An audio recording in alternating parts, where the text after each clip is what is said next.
बिस्मिल्लाहिर्रहमानिर्रहीम। अस्सलाम वालेकुम। आपको बताते चलें कि रियासत खैमा ने जो है एक नई लिस्ट जो है वो आज जारी कर दी है।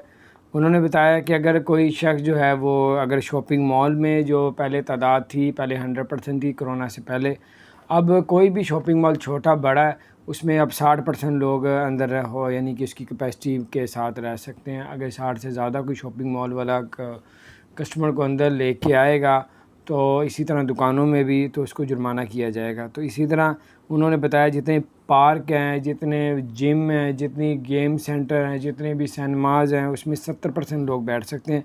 30% की कैपेसिटी जो है छोड़ देनी चाहिए। बस होगी, मेट्रो बस और तमाम जो वहाँ की सरकारी बसें हैं, लोकल हैं, उसमें 50% उसमें लोग बैठेंगे, एक सीट छोड़ के दूसरी। अगर कोई इससे ज़्यादा बैठाएगा तो उसको जुर्माना किया जाएगा। इसी तरह जो है उन्होंने बताया कि कोई शादी करना चाहता है तो 10 लोगों के से ज़्यादा लोग एक शादी में शिरकत नहीं कर सकते।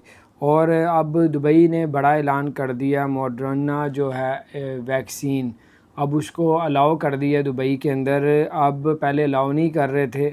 जब इस कंपनी ने जो है अपनी सारी डिटेल्स दी कि वो इसमें क्या क्या चीज़ें इस्तेमाल करते हैं, तो जब उन्होंने ये चीज़ें बताई और फिर उसके बाद दुबई की जो मिनिस्ट्री है हेल्थ की, उन्होंने बताया तो 94% जो है इसकी रिकवरी है, इससे ज़्यादा लोग सेहतियाब होते हैं। अब इसको अलाउ कर दिया है, अब आप लोग ये वैक्सीन भी लगवा सकते हैं। और इस वक्त पिछले 24 घंटों में जो कोरोना की नई सूरत हाल पूरे यूएई के अंदर है वो है, नए केस जो सामने आए हैं वो 1599 आए हैं। और जो सेहतियाब हुए हैं पिछले 24 घंटों में, सेहतियाब होने वाले की तादाद जो है वो 1570 है। और पिछले 24 घंटों में यूएई में जो कोरोना की वजह से डेथ हुई हैं वो 3 लोगों की डेथ हो चुकी हैं। तो ये अपडेट थी, मैंने कहा आपके साथ शेयर करता हूँ। अपना ख्याल रखें, चैनल को सब्सक्राइब कर दें।